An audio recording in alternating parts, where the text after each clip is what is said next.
નમસ્કાર, સંદેશ ન્યૂઝના ડિજિટલ પ્લેટફોર્મમાં આપનું સ્વાગત છે. હું છું આપની સાથે માલવી.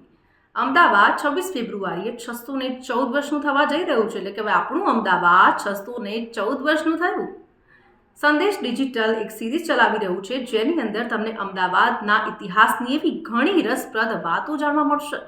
જે લોકો અમદાવાદના જ છે અથવા તો ઘણા વર્ષોથી અમદાવાદમાં જ રહે છે, કદાચ એ લોકોને પણ અમદાવાદના આ ઇતિહાસ વિશે ખબર નહીં હોય અને એટલા જ માટે અમદાવાદને હેરિટેજ સિટી તરીકે ઓળખવામાં આવે છે. હું આજે વાત કરવા જઈ રહી છું અહેમદ શાહ બાદશાહની બેગમનો રોજો, જે માણેક ચોકમાં આવેલો છે, જેને આપણે રાણીના હજીરા તરીકે ઓળખીએ છીએ. અહેમદ શાહ બાદશાહના રોજામાંથી પણ આ જગ્યાએ જઈ શકાય છે. ત્યાં વિશાળ ચોકમાં ઘણી બધી સુંદર કબરો આવેલી છે, જેમાં 4 મુખ્ય સુંદર કબર છે, જેમાં સુલતાન બેગડાના માતા મુગલી બીબીની કબર પણ જોવા મળે છે, જે શ્વેત આરસના પથ્થર ઉપર જડવામાં આવી છે.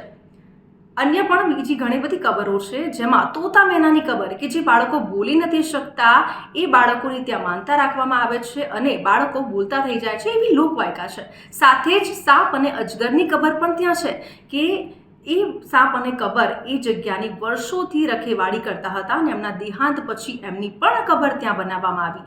સાથે જ મુગલી બીબીની બહેન મુશ્કી બીબીની પણ કબર છે, જે શાહ આલમના બેગમ હતા. તો આવી ઘણી બધી જગ્યાઓ છે જેને આપણે ઇતિહાસ આપણને ખબર નથી હોતી. તો આવા જ ઇન્ફોર્મેટિવ વિડીયોઝ જોવા માટે સંદેશ ન્યૂઝના ડિજિટલ પ્લેટફોર્મ સાથે જોડાયેલા રહો.